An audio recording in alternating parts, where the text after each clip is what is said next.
Welcome. Breaking. Court orders ASUU to end strike gives strong reason.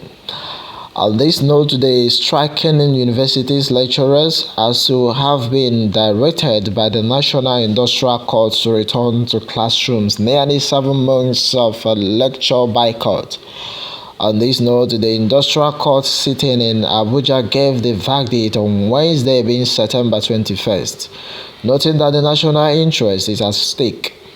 Justice Polycarp Herman invoked Section 18 of the Trade Dispute Act, which empowered the court to order an end to the strike when national interest is at stake. On this note, Federal Capital Territory Abuja, a National Industrial Court in Abuja, has ordered the Academic Staff Union of Universities, known as ASUU, to end its ongoing nationwide strike, which began on February 14th. Meanwhile, according to the Nation, Justice Polycarp Mahan is in ruling on Wednesday, September being 21st, said he was invoking Section 18 of the Trade Dispute Act, which allows the court to definitely order an end to strike when national interest is fully at stake. Justice Herman had that it was necessary to end the strike because the students have a right to education. Why did the federal government take ASUU to court? Well, on this note, Christine Ngige, the Minister of Labour and Employment, has dragged the union to the industrial court by way of referral to resolve the ongoing strike by the union on behalf of the federal government. Meanwhile, in his submission counsel to the federal government, JUK Igwe informed the court that the injunction application was dated September 12th and filed the same day. On this note, Igwe concluded saying his argument by citing the provision of Section 18, subsection 1E of the Trade Dispute Act 2014, which stated saying that a worker should not go on strike when the matter is already before the court. Alright, what is federal government's argument against ASUU in court? He then urged the court to grant his permission. He concluded saying that ongoing by the provision of the Section 18 subsection 1E of the Trade Dispute Act of 2004, a worker should not embark on strike when a matter is already before the court, and urged the court to grant the injunction. Moreover, counsel to the defendant, Femi Falana, stated saying that he had a 9-paragraph counter affidavit before the court on September 16th deposed by the president of ASUU. Full list of state-owned universities that do not join ASUU strike. Based on what we have gathered in line with Punch and Legit Nigeria earlier reported saying that some state-owned universities have not joined the ASUU strike as the industrial actions of the academic enter the 204 day. States whose university did not join the industrial action include Osun, Oyo, Lagos, Rivers, Delta, Akwa Ibom, and other ones, Anambra. The federal government, meanwhile, has also vowed on Monday, September 5th, to deploy all strategies to end strike in the country's tertiary institution. Meanwhile, I would rather to sit onto this one. Let me have your take on the comment section. The truth is, and we keep on saying the truth remains that what Ngige did is a very good step in the right direction. Without that, I don't think that ASUU will even thought of doing so. They need a verdict from the Supreme Aim that will usher them to ending the strike. That has been onto this one. Alright, my wonderful people, do you know that Northerners to table demand for Tinubu, Atiku, and others? I don't believe in power rotation as Governor Sani Yerima, my wonderful people. A coalition of professional organizations in northern Nigeria under the aegis of the Arewa New Agenda on Wednesday assembled in Abuja to brainstorm on the demands they would also table before presidential candidate for the 2023 general elections. They promised saying to harmonize their agenda and the interests of the North as regards the 2023 election and present their demand to the candidate.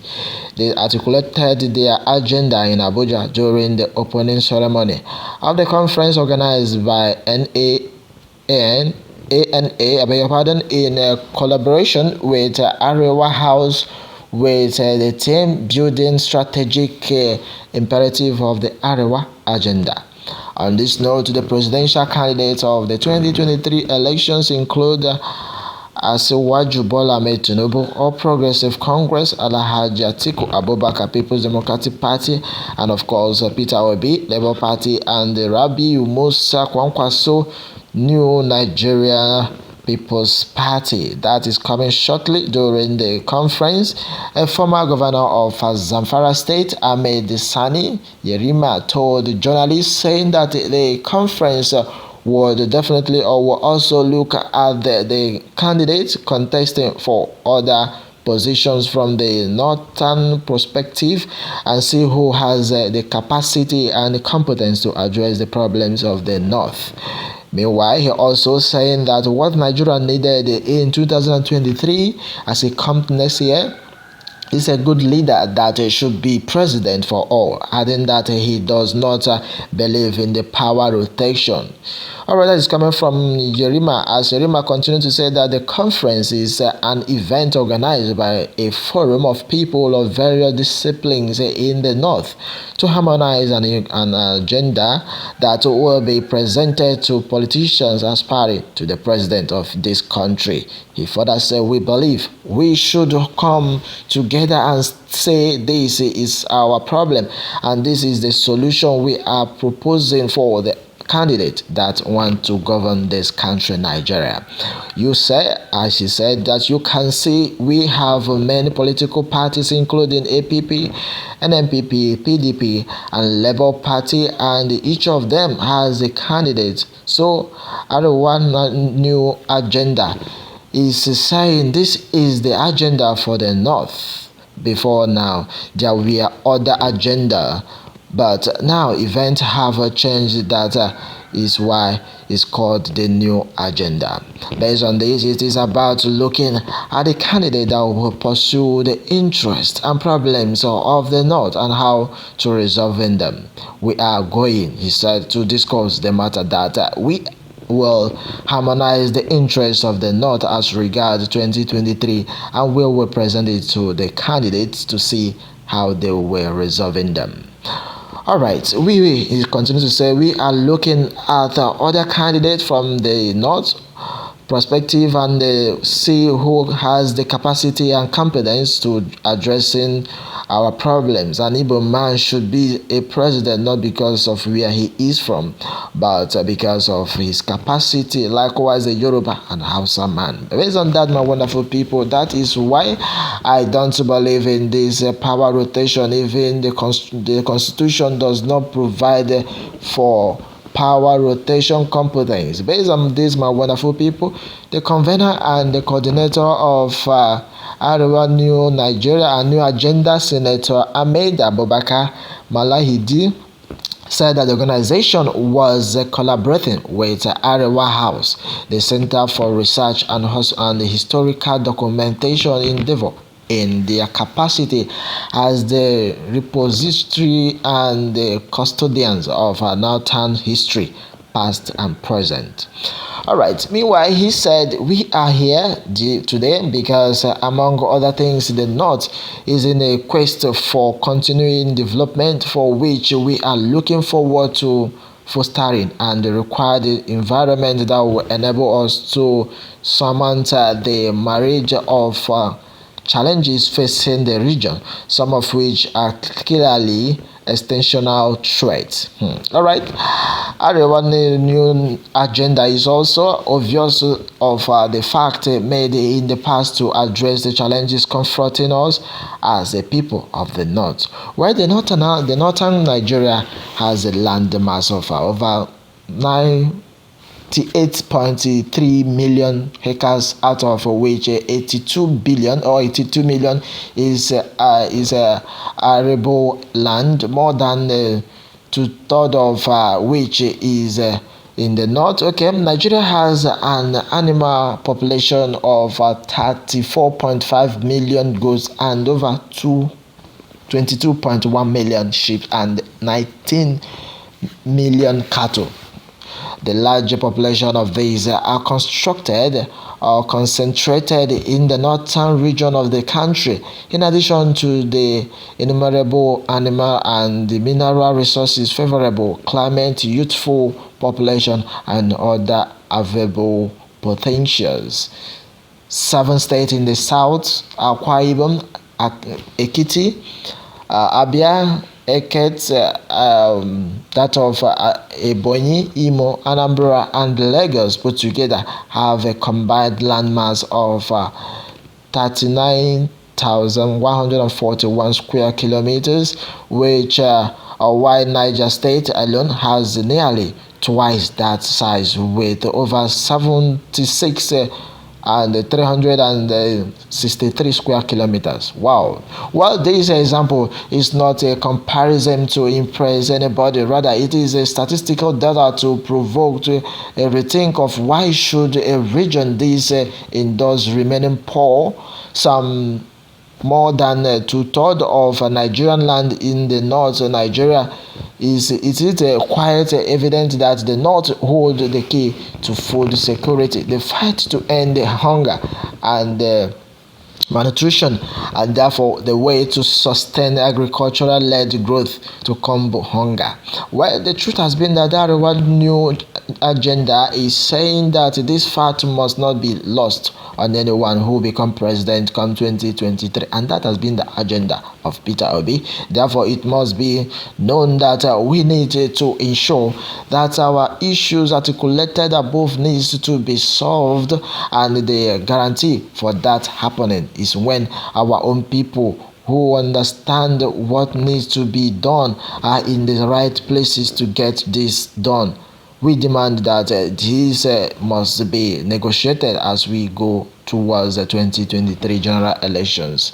Distinguished participants, as our 2023 election comes around the corner, it is important to remind all our people of the north who are of voting age to ensure they have their PVCs and participate in the electoral process peacefully.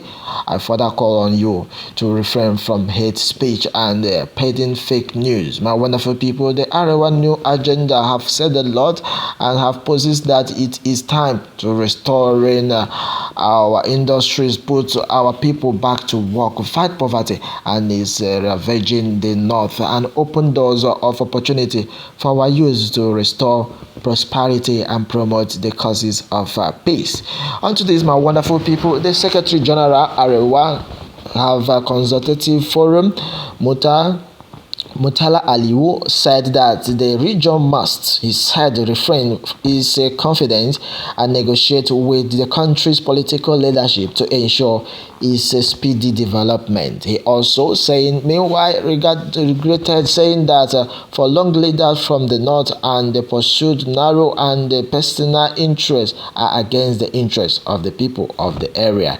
He also, in his opposition, was collaborated by the director of Arewa House, Dr. Shaubu Alihu, whose summation was that the region remains the binding force on unifying the country, while regretting saying that the region had been abandoned for decades.